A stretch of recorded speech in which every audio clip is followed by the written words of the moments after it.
Dadhood. Modern Dadhood Podcast. Hello, dads and moms.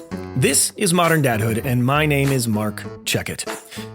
I'm a dad to two spirited, energetic, hilarious twin boys who are on the verge of turning 7.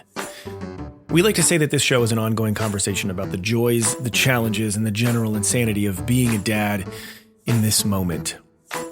Just quickly, I want to mention that you can find Modern Dadhood on all your favorite podcast platforms: Apple, Spotify, Amazon, Hark Audio, etc. Insert other name here. You know the drill. Wherever you do listen, would you be so kind as to rate the show? Maybe write us a review? Tell a friend? You can visit us at moderndadhood.com, where you'll find all of our episodes, learn more about the show, and find our store, which has so very soft Modern Dad hoodies and t-shirts for sale. Occasionally we reach into the archives and pull out an older episode to re-release as something we call a rewind episode, and this is one of those episodes. Back in December of 2022, we had the honor of speaking with Jermaine Moore, who professionally has worked for the last 20 years with organizational leaders on the importance of culture and DE&I and building stronger teams and basing those teams on, value-driven approaches to help companies truly, really thrive in today's society. He also happens to be a dad to 4 kids. We had a great conversation that I still come back to now and again, because he dropped so many golden nuggets of wisdom that help me in so many daily situations. My notes are copious from that interview. We talked about leadership. We talked about the true meaning of DE&I and the many, many benefits that come from it. We talked about empathy and what it means for our future if we instill a sense of empathy in our kids from a young age. I got a ton out of the conversation, and I'm sure that you will too. Okay, I need to go now before my kids come home and whisk me away for a raucous evening of Minecraft. It gets crazy out there in the TV room. Friends, enjoy this episode and be kind to each other. Okay, bye for now.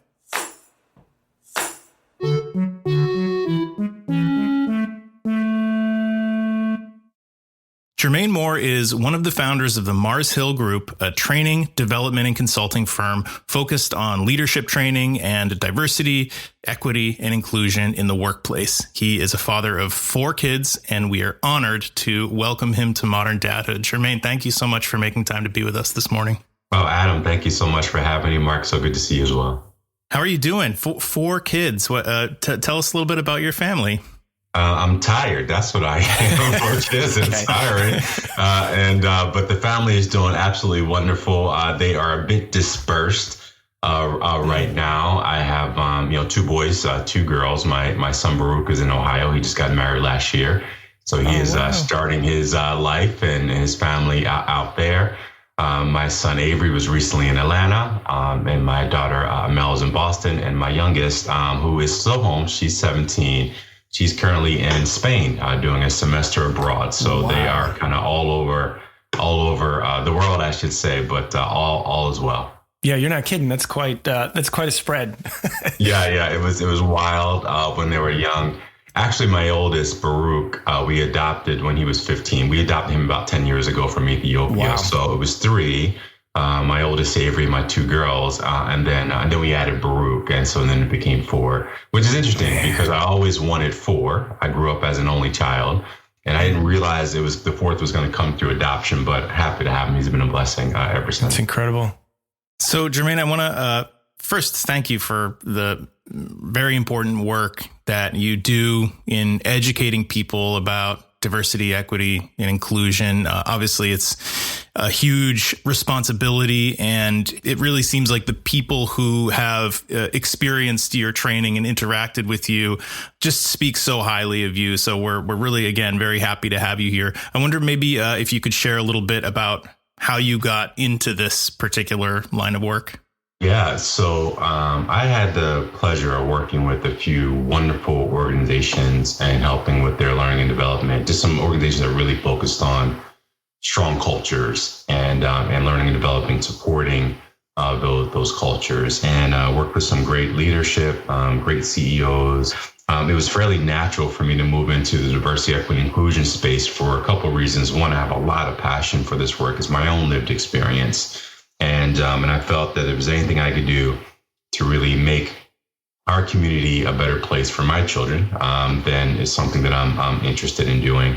But I also realized that of all the things that I do, I don't know if there's anything that can have the impact that diversity, equity, and inclusion can have. Because not only can we impact current generations, but generations to come. And so, and of course, on the heels of the George Floyd murder, there was a lot of organizations that felt, they wanted to do more work in this space. They weren't quite sure what to do. They knew they wanted to do something. They recognized there were some issues that we were all wrestling with. And we've been fortunate enough to be able to come alongside a lot of those organizations and help. We're going to add plenty of links in our show notes so that folks listening can sort of educate themselves on DEI. But just since we have you, curious if you could give sort of a brief summary of what diversity, equity, and inclusion means. Oh, what a great question, because there's a lot of confusion on what it is. So typically in DE&I work, when we're talking about diversity, we're talking about ways in which we identify, and we have many different identities, but the identities that we focus on includes race, gender, sexual orientation, age, religion, socioeconomic status, which is often forgotten aspect of diversity, neurodiversity, which just acknowledges that for some of us, our brains are wired differently than others, and we have to leave room for those differences. And so diversity itself, these identities are very important to us. Actually, our identities inform how we walk through life, how we experience the world, their relationships with one another, with institutions, with our community, with history. Our identities are very, very important to us. So diversity work specifically focuses on the identities that have been or are being marginalized, pushed aside, underrepresented, underserved, oppressed, discriminated against. Diversity work tends to focus on those identities. Inclusion is really asking, what are we doing with that diversity? And, how are we leveraging, this diversity? It's not enough to say, all right, we're diverse, but what are we doing to enjoy some of the benefits of our newly diverse teams or our newly diverse communities? And when I'm working with organization inclusion, focuses on creating a culture where all feel welcomed, valued, respected, seen, and heard. If you have everyone, no matter how they identify, they feel welcome, valued, respected, seen, and heard, it creates a sense of belonging. And that sense of belonging is so very important to us. Like actually, it's only second to our desire to be loved. We all want to be loved and cared for, every single one of us. I don't care what you say. I don't care how hard you think you are. We all want to be loved and cared for.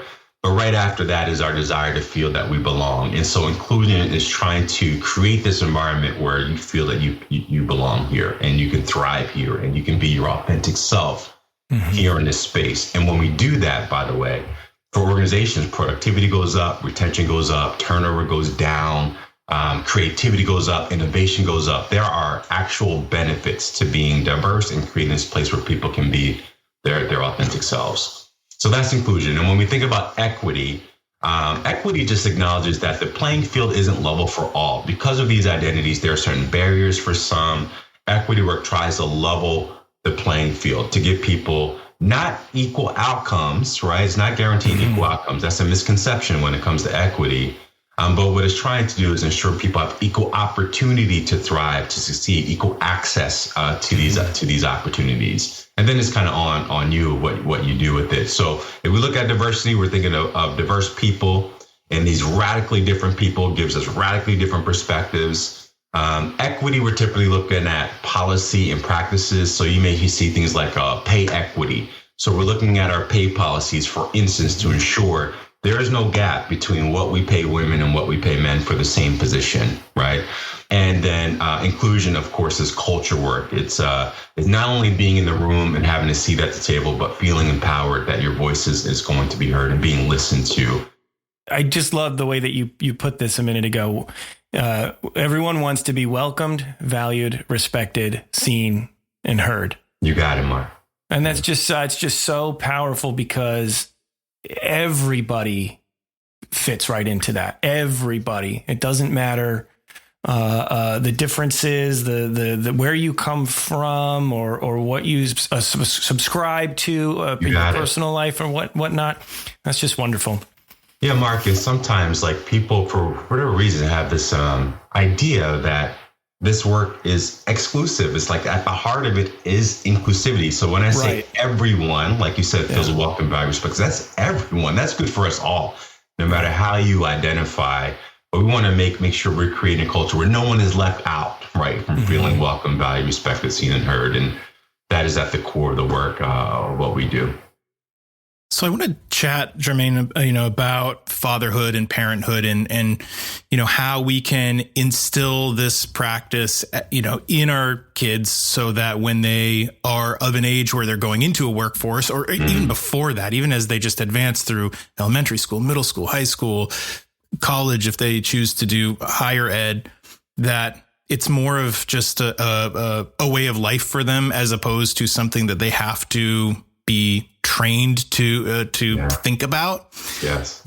But before I ask about that, you had mentioned the murder of George Floyd as sort of a milestone when you started to see more companies making efforts to incorporate DE&I into things like recruiting, presumably. I guess my question is, it's great, that in the wake of such a horrible tragedy that companies are thinking about this and want to move in this direction and strive to learn and be open-minded and inclusive. But you also must see a lot of companies who are doing it to sort of check a box. They understand on paper, right, that it's important, but maybe don't fully understand the true value that you just described. Yeah. How do you train people to approach this stuff in a way that's earnest as opposed to just sort of following a protocol? Yeah, Adam, it's always a struggle. That's the challenge, right? How do we ensure this isn't some check off the box activity, something that we do and then never think about or pick up again? And so where I start with organizations is with culture. I talk about the importance of culture. I explain what culture is, and culture, our values are really our cultural cornerstones, right? So anytime I introduce diversity, equity, inclusion, I try to make the case that DEI lives within our culture. And to ensure that it's not this check off the box activity, we have to connect it to our values. And basically the question that we're asking is, how does this allow us to live out our values every day? How does this allow us to be the best version of ourselves? And so people start to realize, where this work lives is in our culture and integrated into everything that we do. And when we do that, we become the best version of ourselves, as an organization. So we start with culture. We help people make the connection to the culture, and that tends to move the needle a little bit. McKinsey & Company have also done 3 global studies, and there's just more than them to really tout the benefit of how DEI affects the bottom line. And what every one of their studies continue to confirm that companies that embrace diversity, equity, inclusion, they compare those companies with between the bottom quartile companies that are not embracing DE&I. They consistently outperform by significant percentages. And so we have to make the business case as well, because for some people, saying it's the right thing to do is not enough. I wish it was for every organization. But for others, you have to say, all right, this is how it's going to affect your bottom line. This is why it's worth the investment to create this type of space. And some organizations get it and they embrace it, and it makes perfect sense for them. For others, it's a little bit more of a struggle. That makes a lot of sense. So now sort of moving over to the parenting side and thinking about how we talk to our kids about this, but also just model it for our kids so that it's something that again is just normal for them, as it should be. Obviously, we live in an area in southern Maine that's very non-diverse, at least as far as racial diversity, right? Yeah. living in an area where there is such a lack of racial diversity specifically, and being in the line of work that you're in, has this conversation always been sort of prominent in your family? How did you talk to your own kids about it as they were growing up? Yeah, and you're right. We are not diverse here in Maine. Maine is the whitest state in the country. That's government statistics. Vermont is number 2. So there's a couple issues with that. Well, one, it prevents a lot of us here in these areas to have exposure to these differences. And so a lot of it is new. And that exposure can be very important in our own education. And so because we lack real contact, real relationships, we rely on other sources to inform what people are like. And unfortunately, when we rely on media to kind of tell stories about people that are different from you, usually those stories aren't very, very positive. And so that's one barrier that we have to get through. The second barrier in this area is because we don't have, certain types of diversity here. We can almost get complacent and think, well, these aren't issues that we have to deal with here. This isn't a problem for us here. Yeah. And that is a very difficult one to get through. But I'm one, and I've always believed that, particularly as parents, particularly as a dad, that more is caught than taught, right? So we can say whatever we want, but our children are watching us. They're paying attention to us. They're seeing how we walk through this world. They're seeing how we navigate some of these situations, and they're going to take their cues from us. And so that's the number one thing that we can do as parents. If we're living it, we're walking it, it'll teach our children to do the same. If they see you care about it, they start to care about it, and they're taking their cues from us. But it is a little bit harder here in an area that's not so diverse, right? Where you don't have a lot of those learning opportunities right in front of you. Yeah, that lack of exposure. So I'm not originally from around here, but I'm from rural Pennsylvania. So it's a lot of dairy farms and cornfields and stuff like that. And I mean, I think I lived for a long time in New York City. Pendulum swung really far for me in one regard, and I spent a lot of time in New York City, and then moved up here. And now that I have children of my own, I'm seeing, so many of the similarities that my kids are growing up with that I had growing up, that were part of the reason why I said, see ya, I'm going to New York City for a little while. Yes. And I think my parents did do a lot in terms of modeling. But I know that right now I'm starting to struggle with this realization of the real lack of, just generally speaking, exposure that my kids are going to get. Yes. It seems like there's something I can do, but I still also just feel really stuck, in going about that the right way. And some of that is because I'm aware that I have these unconscious biases. Yes. That I mean, you're only ever kind of so aware of those things. Yes. And I'm not really getting at a question other than I wonder, like, what are some things that I can do, or some resources that I can go to sort of aid me in this journey of bringing that exposure to my kids. Yeah, Mark, I love that. There are a couple things we can do, and I can relate. It's interesting. When I moved here from Philadelphia, we had a house right outside of Philadelphia near Willow Grove, and very diverse. Our street was very diverse, and I almost took it for granted, actually. When I moved my kids here, I didn't realize that I would miss that aspect of diversity so much. I didn't realize how important that would be for my children, to be honest with you. Like I almost just took it for granted. It was something I grew up around. It was like, oh, this is just what it is. And then, when it's gone, you realize, oh, wait, that was such an enriching, important piece of my childhood to be around these differences. And what I'm seeing, and I'll answer your question here in a second, but as my kids get older, I'm finding they yearn for that diversity. And what I'm finding is they're leaving Maine. Like they're going where they can find, just like you went to New York, they're finding their own places where they can be around this diversity. Even though they didn't quite have it, there's something inside that they miss it and they want it. And so regarding our kids, see, there's an advantage that our youth have today that we didn't have, and it's that they have so much information at their fingertips right now. Yeah. But the resources that they have available are wonderful, and we got to take advantage of those resources. Yeah. Because we got to meet them where they are, right? So I don't think we should be talking to our little ones about the murder of George Floyd, about police brutality. They may be a little bit young to really ponder some of the inequities in that system. But what we can teach them very early on is this idea of empathy, right? We can teach them help them exercise and grow this muscle of putting ourselves in the shoes of other people, trying to think what they think, feel what they feel. And if we do that, all these other things that we add to that, when we talk about equity and diversity and inclusion, would make a lot of sense, right? Because they're used to kind of thinking outside of themselves and thinking about other people's perspectives, and that can start early on. So that's the number one thing, and that muscle will serve them well their whole life, right? That's one of those things that.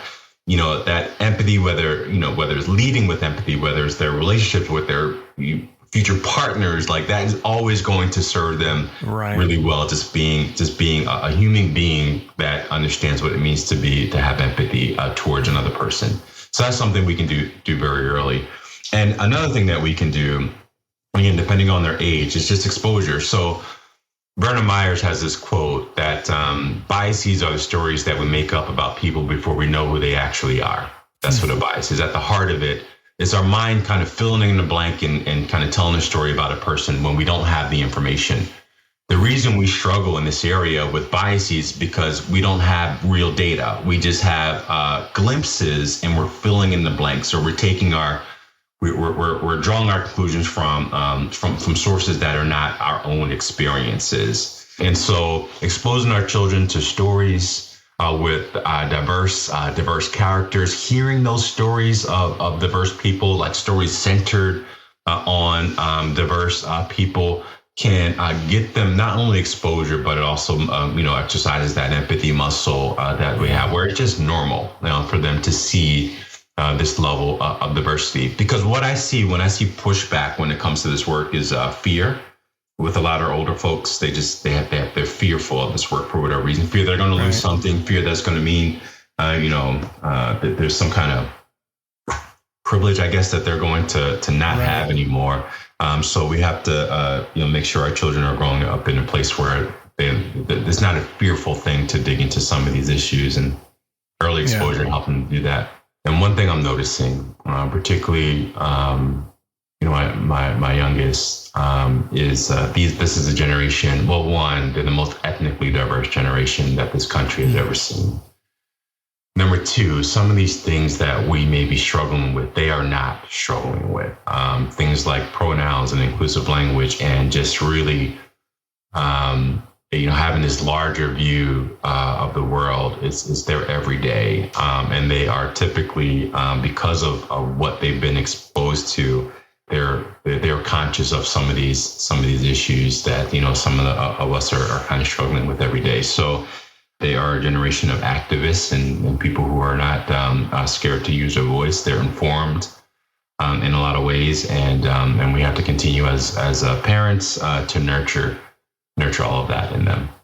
I like what you're saying, and it's very powerful. And I think I'm going to keep going back to this welcomed, valued, respected, seen, and heard, thing, because it's just so applicable in so many instances at home, at the workplace, wherever, when you're at the grocery store, and a way to bridge between those that we know and feel good about and feel like we don't have to fill in gaps because we know them, and those areas where we lack the knowledge. And I think a lot of it comes down to that we lack the understanding, the knowledge, the education. With so many of us are so ignorant in so many ways that you gotta put in the work. So that gets me thinking, Jermaine, you mentioned fear. Mark, you mentioned, a lack of knowledge.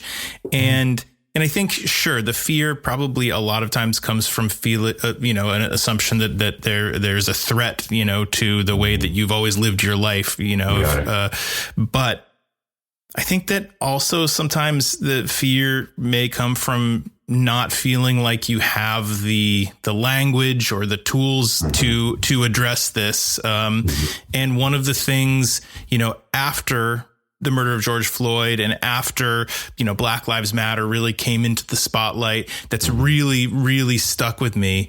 Yeah. Is that it is not the job of a person of color. It's not the job of a person whose sexual orientation is different from mine. It's not the job of a person who suffers from mental illness to teach me as a cisgender white male, to teach me about the history of injustice that they have experienced and that their family has experienced, any underrepresented population has experienced. You got it. And I fully respect that. I also genuinely want to learn and be educated about it. I have empathy. I want to learn about it. So how do I learn about it without feeling like I'm pushing a boundary by engaging somebody in conversation about it, in fear of them coming back and saying, it's not my responsibility to teach you. And by no means am I saying poor me. Yeah. You were just saying, so what you're talking about as I'm understanding is how do I be this ally, right? I want to be an ally to That's those. exactly what it really is. Cool about allyship is intersectional, right? So a white woman can be an ally to Black folks, cisgender person can be an ally to those in the LGBTQ plus community, et cetera, right? So the heart of allyship is it's by nature intersectional. We come alongside those in ally and support. And a part of that allyship is education and learning. But I think you have the approach, hey, I want to be mindful and careful. That's all allies expected to do. And this is what I so appreciate about true allies is this exchange. I always say there's an exchange of my privilege for your struggle. That's what an ally does, right? So I have whatever privilege I have, I'm gonna give some of that to you. And then what I'll take back is your struggle. I'll take some of that from me. What you said about allyship made me think of a clip that I saw once. I just had to look it up because I couldn't remember the name of the woman. Joy DeGruy. I love her. Yes. Okay. She has a fantastic... The trip to the grocery store. Yeah, yes. Exactly. That anyone listening to put some more context or put it into the context of a real world scenario. Yes. I would watch that video. If you just go to YouTube and type Joy DeGruy, DEGRUY, trip to the grocery store. Cause I saw that a long time ago and it has stuck with me, and it's a very powerful story, and it just really embodies what Jermaine was just talking about. What is the story of an upstander, right? That is what an upstander does, her sister-in-law. Yeah. So good stuff. Well, I just want to say it's conversations like this that give us parents more tools to put in our toolbox here when it comes to bringing up kids that have everything that you were just talking about, empathy, respect, and understanding. So, Jermaine, thank you so much for being a part of this conversation. I feel very invigorated, so I appreciate that. Awesome. And also enjoy the holidays. We wish you and your family just all the best. I don't know how you're going to swing it with kids all over the world, but I don't know either, but we'll make it best work. Of luck. Yeah. Mark and Adam, thank you so much. It was such a pleasure to hang out with you all this morning, and looking forward to staying connected. You have a wonderful holiday as well. Thanks so much. Appreciate it so much, Jimmy. Thank you.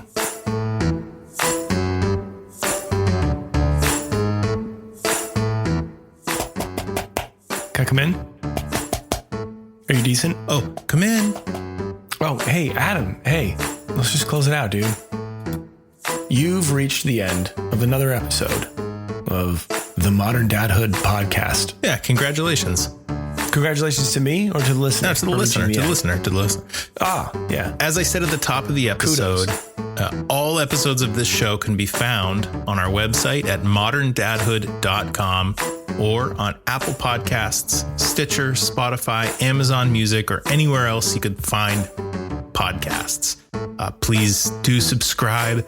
Please leave us a rating and a review, and tell one friend, just one. I mean, you could tell more, but just one would be very helpful. One friend about Modern Dadhood. We've got Instagram and Facebook and YouTube pages. You can find us on all of those platforms.